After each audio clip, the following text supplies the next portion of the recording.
Buat kalian yang udah merasa capek, bosen atau jenuh jadi full ojol, full ngebeat.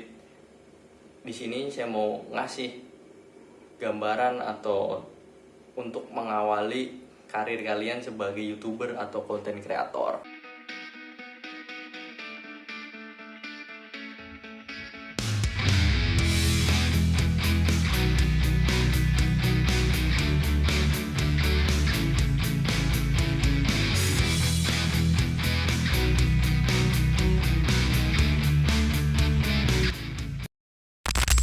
Ya, assalamualaikum warahmatullahi wabarakatuh.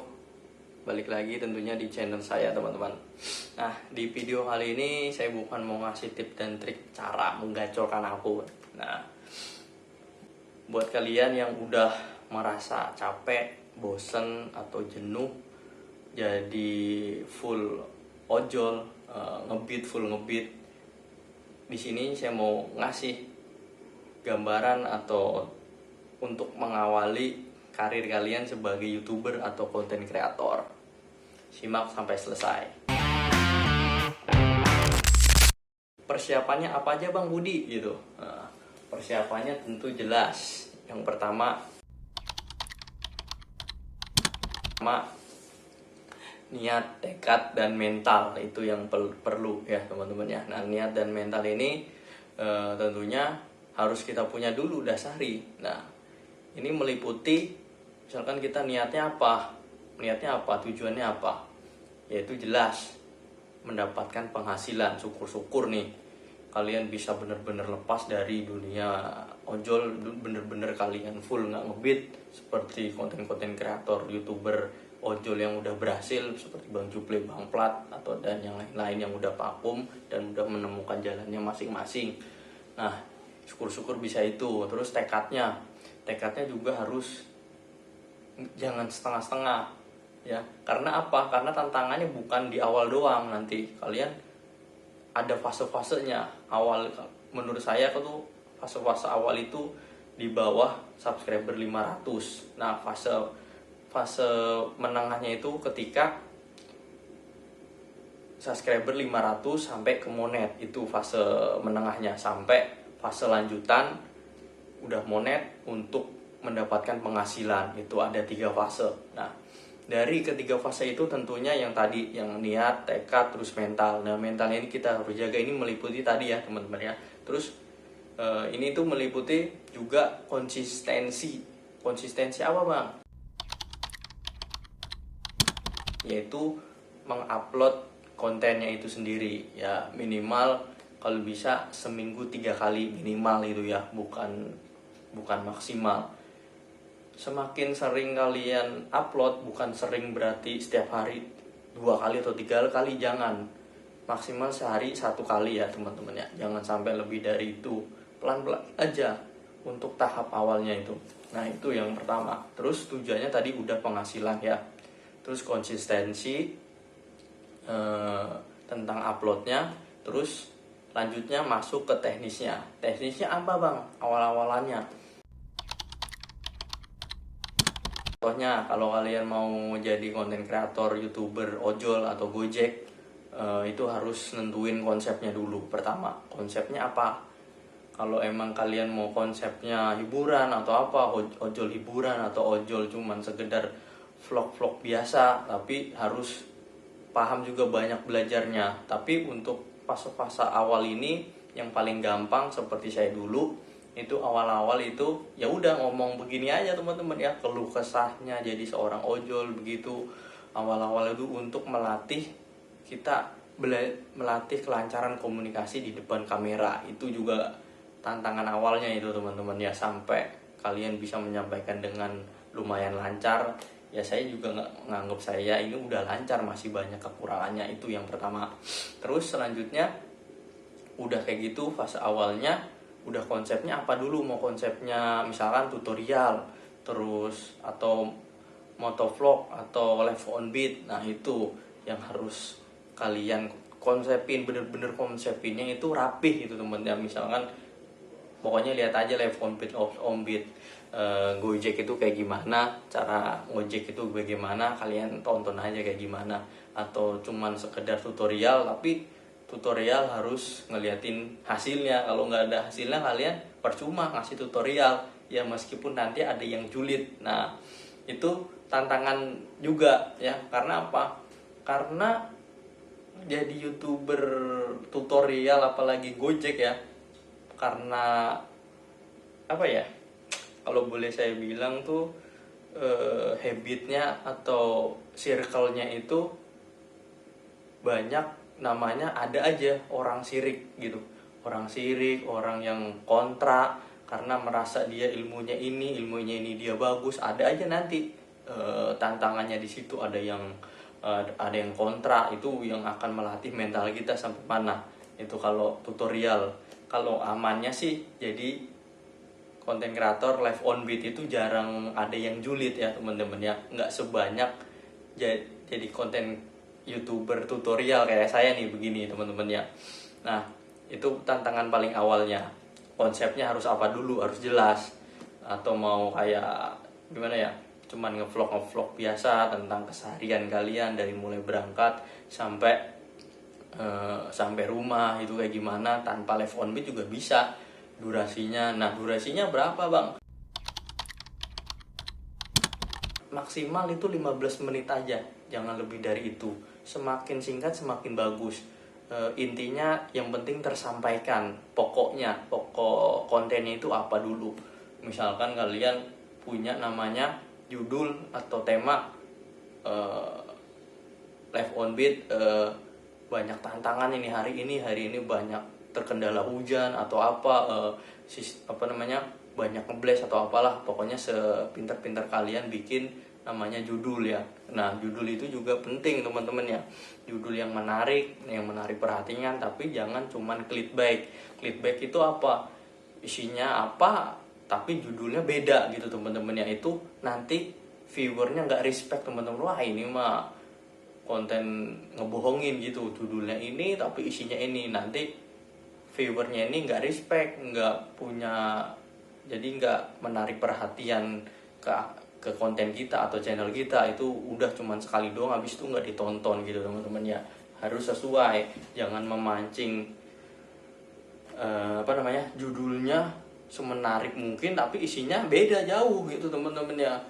Nah itu langkah-langkah awalnya, konsepnya apa dulu. Nah misalkan kayak live on beat peralatannya juga misalkan baru punya HP 1 ya nggak apa-apa gitu. Caranya gimana bang?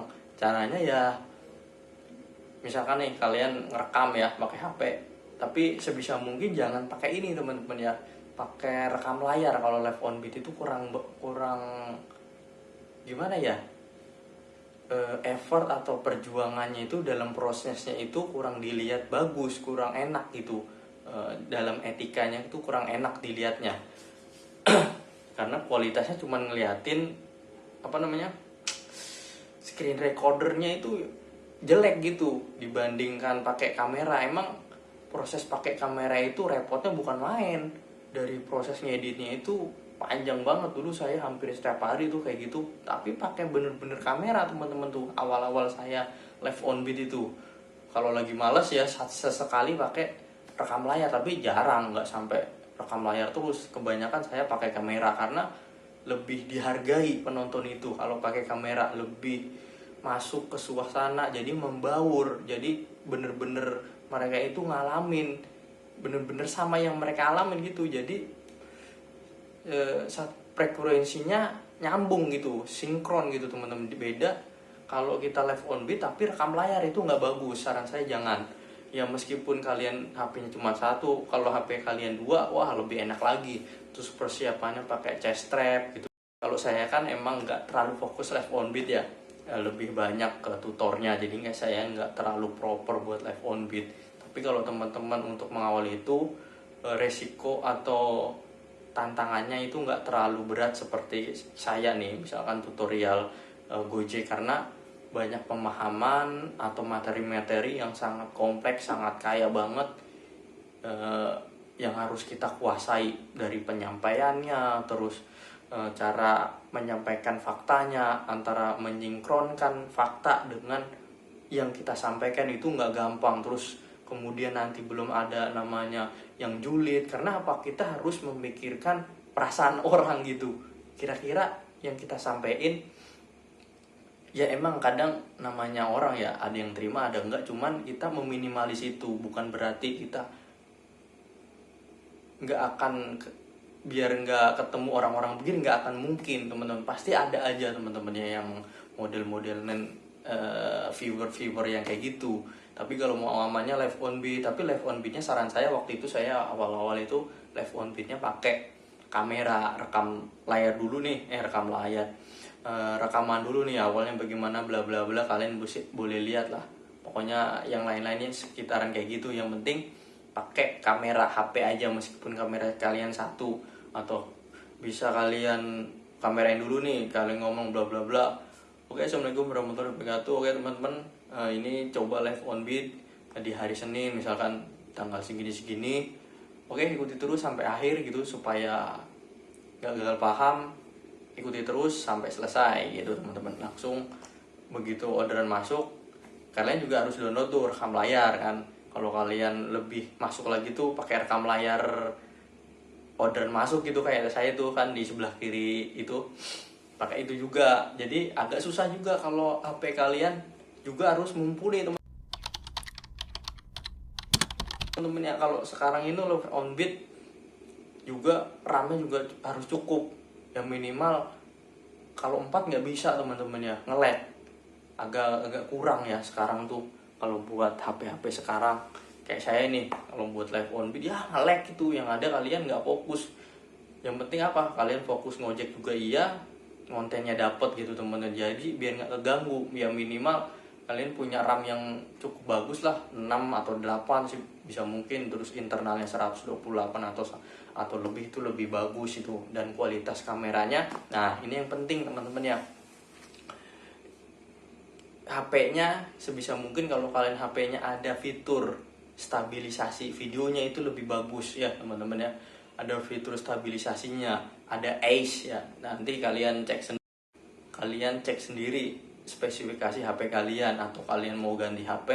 Kalau emang kalian mau ngawali konten itu, biar apa? Biar nggak goyang teman-teman ya. Minimal itu nggak terlalu geter-geter banget ya, meskipun geter tapi nggak terlalu kayak yang nggak ada ACE-nya.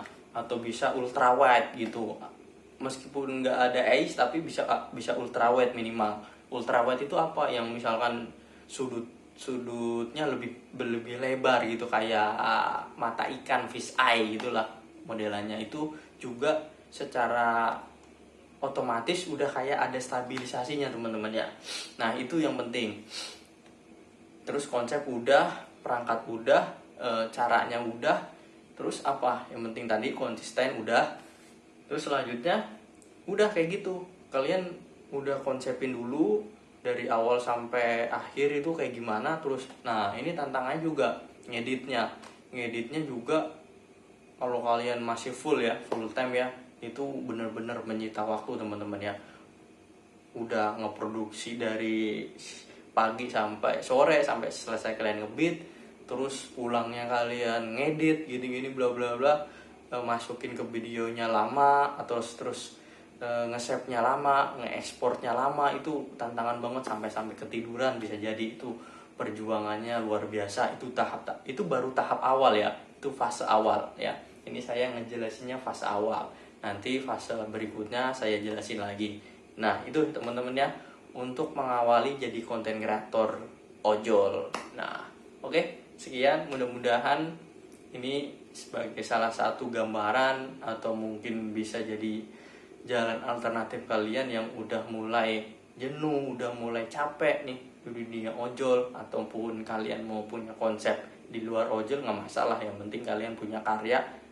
Selain kalian berpenghasilan di ojol, kalian punya karya yang lain. Nah, terlepas nanti kalian mau jadi kontennya apa, mau ojol mau yang lain ya terserah. Ini saya mau ngasih gambaran awal aja dulu, mulai aja dulu ya. Oke, sekian. Wassalamualaikum warahmatullahi wabarakatuh. Salam satu aspal.